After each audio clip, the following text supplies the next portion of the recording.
சவுலுக்கு கடைசி வரைக்கும் கர்த்தர் வாய்ப்பு கொடுத்துக்கிட்டே தான் இருந்திருக்கிறார். அவரை தள்ளிட்டேன்னு கர்த்தர் சொல்லது ஸ்டார்டிங்லயே சொல்லிட்டார். உன்னுடைய ராஜ்யபாரம் உன்னிடத்துல இருந்து எடுத்து கொள்ளப்படுதுன்னு அப்பவே சொல்லிட்டார். ஆனா நீங்க நல்லா கவனிச்சு பாத்தீங்கன்னா 40 வருஷம் இஸ்ரவேலை சவுல் ராஜ்யபாரம் பண்ணினார்.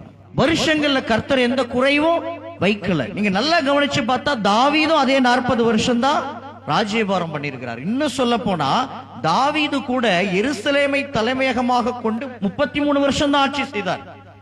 யூதாவில் இருக்கிற எப்பிரோன் அப்படிங்கிற ஒரு சின்ன இடத்துக்கு தான் அவர் 7.5 வருஷம் என்ன செய்தார், அரசனா இருந்தார். ஆக மொத்தம் 40 வருஷ கணக்கு கூட அவருக்கு சமஸ்த இஸ்ரவேலையும் அவர் 40 வருஷம் ஆளுகை செய்யல. ஆனா தேவனால் சிநேகிக்கப்பட்ட மனுஷன் சாலமோன் 40 வருஷம் ராஜ்யபாரம் பண்ணினார். சவுலுக்கும் கர்த்தர் 40 வருஷம் குறைவில்லாம கொடுத்தார். ஆனால் தள்ளப்பட்ட ராஜா தான். தெரிந்து கொள்ளப்பட்டவனை காத்திருக்க வைத்தார் கர்த்தர். தாவீது எப்பவோ தெரிந்து கொள்ளப்பட்டுட்டார், சவுல் எப்பவோ தள்ளப்பட்டுட்டார். தள்ளப்பட்டு ராஜாவாய் தாவீது அபிஷேகமே பண்ணப்பட்டுட்டார். நீங்க எங்கேயாவது வேதத்துல பாருங்க, அபிஷேகம் பண்ணப்பட்டு காத்திருப்பில் வைக்கப்பட்ட ராஜா யாராவது பைபிள்ல இருக்காங்களா? அபிஷேகம் பண்ணப்படும் பொழுதே ராஜாவாவாங்க, ராஜாவாகும் பொழுதே அபிஷேகம் பண்ணப்பட்டுதான் என்ன செய்யறாங்க, ராஜாவாக்கப்படுறாங்க. ஆனா ராஜாக்களுக்கெல்லாம் ராஜாவாக தேவனாலேயே பாராட்டப்பட்ட கொண்டாடப்பட்ட தாவீது ராஜாவினுடைய வாழ்க்கையை பாருங்க.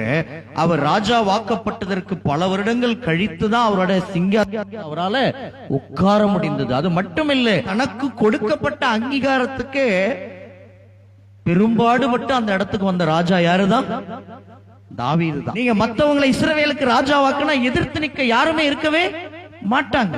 யாரோ ஒருத்தர் வந்து அவர் அபிஷேகம் பண்ணுவார், அவர் ராஜா ஆயிடுவார். சிம்பிள், எந்த கஷ்டமும் இல்லை. ஆனா தாவீதுக்கு அபிஷேகம் கொடுக்கப்பட்டது. ஆனால் தாவீது அதற்கு பிறகு அந்த சிங்காசனத்தில் ஏறுவதற்குள்ள அவர் பட்ட பாடுகள் மிக மிக மிக கொடுமையாயிருந்தது. அவருடைய ஜீவனே போகும் சூழ்நிலை பல நேரங்களில் ஏற்பட்டது. அவர் தன்னுடைய உயிரை கையில் பிடித்துக் கொண்டு குகைகளிலும் கெபிகளிலும் வனாந்தரங்களிலும் மலைகளிலும் ஏன் பெலிஸ்தியர் தேசத்துக்கே ஓட வேண்டிய நிலைமைக்கு தள்ளப்பட்டார். தன் தேசத்தை விட்டு எந்த மக்களுக்காக தன் உயிரை பணைய வைத்து கோலியாத்தை எதிர்த்து நின்று யுத்தம் செய்தாரோ, எந்த ஜனத்தையும் எந்த அரசனாகிய சவுலையும் காக்க படையில் முன்னே நின்று முந்தி முந்தி போரிட்டு ஜெயித்து மக்களை ரட்சித்தானோ, அதே தாவீது இஸ்ரவேலின் எல்லையில் எங்கிருந்தாலும் தன் பிராணன் போயே தீரும் என்பதை உணர்ந்து அறிந்து ஒரு கட்டத்தில் எந்த எதிரிகள் எந்த பெலிஸ்தியர்களுக்கு சிம்ம சொப்பனமாய் தாவீது இருந்தாரோ, அதே பெலிஸ்தியர்களின் தேசத்துல போய் ஆகீஸ் என்கிற ராஜாவினுடைய கட்டுப்பாட்டில் போய் ஒரு ஊரிலே வாழ வேண்டிய நிலைமைக்கு அவர் தள்ளப்பட்டார். அதற்கு பிறகு சவுல் மரிக்கிற வரைக்கும் அவரால் நாட்டுக்குள்ளே நுழையவே முடியல. நாட்டுக்கே புறம்பாக்கப்பட்டார். சவுல் மரித்த பின்புதான் உள்ள நுழைகிறார். ஆனாலும் சிங்காசனம் உடனடியாக கிடைக்கல. அந்த அப்னேர் என்கிறவன் என்ன செய்யறான், போயிட்டு சவுலினுடைய மகனாகிய இஸ்போசேத்தை ராஜாவாக்கிட்டான். மறுபடியும் பாருங்க, சிங்காசனம் தள்ளி போகுது. சரி, யாருதான் அப்புறம் ராஜாவாக்குனாங்கன்னா கர்த்தர் சொல்றார், எபிரோனுக்கு போனார். ஏன்? யூதர்கள் யூதா இனத்தை சேர்ந்தவங்க, கோத்திரத்தை சேர்ந்தவங்க அங்கதான் வாழ்றாங்க. இவன் யூதா கோத்திரத்தை சேர்ந்தவன். அதனால நீ உன் ஜனத்தினிடத்துல போ, அவங்கதான் இப்போதைக்கு உன்னை ஏற்றுக்கொள்வாங்க. கர்த்தர் அனுப்பி வைக்கிறார். இவன் போறா. எபிரோனுக்கு போன உடனே யூதா ஜனங்கள் எல்லாம் ஓடி வந்து தாவீதை ராஜாவாக்குனாங்க. 7.5 வருஷம் அங்க மட்டும்தான் அவர் ராஜாவா இருந்தார். ஆனா அங்க ஒட்டுமொத்த இஸ்ரேலுக்கும் சவுலின் குமாரன் தான் ராஜாவா இருக்கிறான். வேதம் சொல்லுகிறது, சவுல் குடும்பத்துக்கும் தாவீது குடும்பத்துக்கும் நெடுநாள் யுத்தம் நடந்து கொண்டிருந்ததாம். சவுல் குடும்பம் வர வர பலவீனப்பட்டது, தாவீது குடும்பம் வர வர வர பலப்பட்டு கொண்டே போனது. அபிஷேகத்தினால் கிடைத்த வாழ்க்கை தான். ஆனா யுத்தம் பண்ணி தான் அந்த இடத்துக்கு அவனால வர முடிந்தது. சில ஊழியர்களுடைய வாழ்க்கையும் அப்படிதான், தேவனுடைய பிள்ளைகளுடைய வாழ்க்கை தான். சில ஊழியர்களுக்கு எல்லாமே எளிதாவே கிடைச்சிடும், சில தேவ பிள்ளைகளுக்கு எந்த போராட்டமும் இல்லாம கிடைச்சிடும். ஆனா சில ஊழியர்களுக்கு, சில தேவனுடைய பிள்ளைகளுக்கு கர்த்தரே அவங்க கையில கொடுத்தும் மனிதர்கள் அதை உங்கள் கைகளில் சேர விடவே மாட்டாங்க. மனுஷ வல்லமை என்பது அவ்வளவு பெருசான்னு கேட்டா மனிதர்களுக்கும் வல்லமை உண்டு. பிசாசுக்கும் வல்லமை உண்டு. அப்போ தேவன் வல்லமை உடையவர் தான். தேவன் நமக்கு ஒன்றை தந்து விட்டாலும் மனிதர்கள் எல்லாம் ஒன்று சேர்ந்து தங்களுடைய வல்லமையை பயன்படுத்தும் பொழுது என்னவாகும்? தேவனுடைய வல்லமை எவ்வளவு பெரிதாயிருந்தாலும் கூட மனுஷ வல்லமை சில காலம் நம்முடைய இடத்தை நமக்கு அவ்வளவு சீக்கிரம் விட்டு கொடுக்காது. இறுதியில தேவன் தான் வெல்லுவார், நாம தான் வெல்லுவோம். அதுல மாற்று கருத்து இல்ல.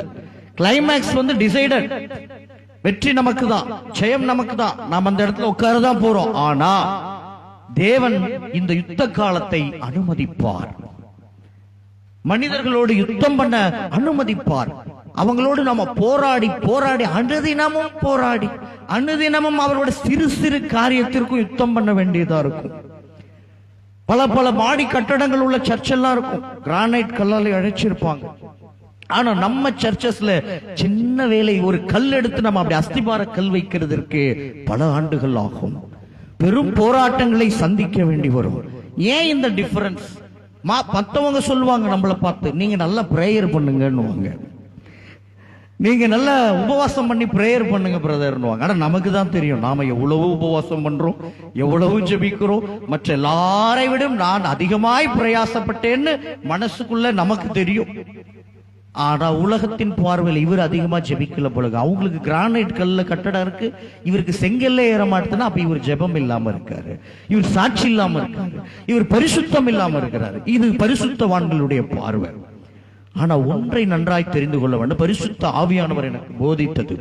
சவுலையும் தாவீதையும் பற்றி கம்பேர் பண்ணி சொன்ன பொழுது, கஷ்டம் இல்லாமல், நஷ்டம் இல்லாமல், உபத்திரவம் இல்லாமல், பாடுகள் இல்லாமல் சிங்காசனத்திற்கு வந்த ஒருவன் சடுதியாய் விழுந்து போனான். அப்போ ஆண்டவர் ஒரு முடிவு செய்தாரா? என்ன அப்படின்னா, உருவாக்கப்பட்டு உடைக்கப்பட்டு நொறுக்கப்பட்டு தான் நான் தாவீதை அந்த இடத்துல உட்கார வைக்கணும். அப்போதான் தாவீதால் என்ன செய்ய முடியும்? நிலை நிற்க முடியும். அதனாலதான் ஆண்டவர் பாருங்க, எப்பயுமே ஒருத்தன் தவறு செய்துட்டான்னா அந்த தவறு செய்தவனுக்கு பின்னாடி வர்றவன் தான் அதனுடைய தண்டனை அனுபவிப்பான். எப்பயுமே நீங்க ஒரு பேட்ச் ஏதோ ஒரு ஸ்கூல்ல தவறு செய்துட்டு போயிடும், அந்த பேட்ச் போன உடனே சட்டங்கள் எல்லாம் கடுமையாக்கப்பட்டுடும். புதுசா வர்ற பேட்ச் இம்மிடியட்லி பாதிக்கப்படும். அப்புறம் அந்த 2 பேட்ச் மாறினதுக்கு அப்புறம் வர்றவன் எல்லாம் ஈஸி ஆயிடும். ஆனா உடனடியா தவறு செய்தவனுக்கு பின்னால வரான் பாருங்க, அவன் அதனுடைய பலனை எல்லாம் இவன் அனுபவிப்பான். இவன் நல்லவனா இருப்பான், இயல்பிலேயே நல்லவனா இருப்பான். ஒரு ஊழுக்குள்ள ஒரு ஊழியக்காரர் வந்துட்டு போயிடுவாரு, அவர் இதை என்ன செய்திருவாரு? தவறு செஞ்சுட்டு போயிடுவார். அப்ப என்னவாகும்? அடுத்து ஒரு உத்தம ஊழியக்காரன் அந்த ஊருக்குள்ள நுழைவான். ஆனா என்னவாகும்? இவர் உத்தம ஊழியக்காரர், உத்தமம்னா அப்படி ஒரு உத்தமம். ஆனா முந்தி இருந்த ஊழியக்காரர் செய்த தவறுகளால இவர் பலனை அனுபவிப்பார். ஜனங்கள் அவரை ஏற்றுக்கொள்ள மாட்டாங்க. அவரை பார்த்திருக்க வேண்டிய சந்தேக பார்வையை எல்லாம் இப்ப இவர் மேல இறக்குவாங்க. தவறான ஆள் மேல நம்பிக்கை வைத்ததும் தவறு, சரியான ஆள் மேல நம்பிக்கை வைக்காததும் தவறு. இவன் என்ன செய்துட்டு எல்லாத்தையும் தலைகளை தான் செய்வான். நம்மால் தவறான ஆட்கள் எல்லாம் நம்பிக்கையோடு பார்ப்பான். பாஸ்டர் எங்க வீட்டுக்கு வாங்க, பெண் பிள்ளைகள் இருந்தாலும் நீங்க வீட்டுக்கு வாங்கன்னு சொல்லுவான். ஆனா நல்ல ஆளா இருப்பார். அவர் நடுராத்திரில கூப்பிட்டாலும் உண்மை உள்ளவரா இருப்பாரு. ஆனா அந்த பாஸ்டர் வாசப்படியில விட மாட்டாங்க. அது நம்ம ஜனங்களுடைய மென்டாலிட்டி அப்படித்தான். ஏன்னா இவங்களுக்கு எல்லாமே தலைகீழ தான் தெரியும். நல்லவன் எல்லாம் கெட்டவனா தெரியுமா, கெட்டவன் எல்லாம் எப்படி தெரியுமா? நல்லவனா தெரியும். அப்ப உடைகளை வைத்து பார்ப்பாங்க, பேச்சை வைத்து பார்ப்பாங்க. கொஞ்சம் இளம் தோற்றமா இருந்துச்சுன்னா கொஞ்சம் நல்ல டீக்கா ட்ரெஸ் பண்றாரு, இளம் ஊழியர்னா தவறானவர், முதிய ஊழியர்னா நல்லவர். ஆனா அப்படியா இருக்கு நமக்கு வர்ற நியூஸ் எல்லாம். சென்னையில ஒரு சர்ச்சில் ஒரு அம்மா ஜெபிக்க முட்டி போட்ட உடனே பின்னாடியே பாஸ்டர் அந்த அம்மாவை தழுவிட்டாரு. என்ன வயசுன்னு பார்த்தா அவர் கிட்டத்தட்ட 70 வயசு. இளம் ஊழியர் அந்த வேலையை செஞ்சாரு. ஹல்லேலூயா. இளமையோ வயதோ தோற்றமோ பேச்சோ இது அல்ல. ஒரு மனிதன் என்பவன் அவனுடைய இருதயம் தான். ஒரு மனிதன் என்பவன் அவனுடைய இருதயத்துல தான் தொடங்குறான். மனிதனுடைய இருதயத்தின் தோற்றத்தின் நினைவுகள் தான் முதல்ல அடிப்படை அஸ்திபாரம் ஒரு மனுஷனுக்கு. அப்புறம் தான் தோற்றம். வீடு நமக்கு வெளியில பார்க்க எவ்வளவு பளபளப்பா இருக்குங்கிறது முக்கியமே கிடையாது. உள்ளதான் நம்ம வாழ போறோம்ல. ஹல்லேலூயா. நம்ம வீட்டை நாமளே வெளியிலே நின்று எவ்வளவு நேரம் ரசிச்சுட்டு இருக்க முடியும்? அதை மத்தவங்க தான் ரசிப்பாங்க. எவ்வளவு நேரம்? அதுவும் நின்னா ரசிச்சுட்டே இருப்பாங்க. பைக்ல போவாங்க, அப்படியே பார்த்து வீடு நல்லா இருக்குல்ல, அந்த ஒரு நிமிஷம் தான். ஹல்லேலூயா. ஆனா வீட்டுக்குள்ள ஆண்டாண்டு காலமாய் வாழப்போகிறது யாரு? நாம. அப்போ நம்ம எதை அதிகமா அலங்கரிக்கணும்? நம்முடைய உட்புறமான வீட்டை தான். சிந்தை சரியா இருந்துச்சுன்னா நம்முடைய வாழ்க்கை சரியா இருக்கும். சிந்தை தான் ஒரு மனிதன். இருதயம் சரியா இருந்துச்சுன்னா, செம்மையா இருந்துச்சுன்னா வழிகள் செம்மையா இருக்கும். வழிகள் செம்மையா இருந்துச்சுன்னா வாழ்க்கை செம்மையா இருக்கும்.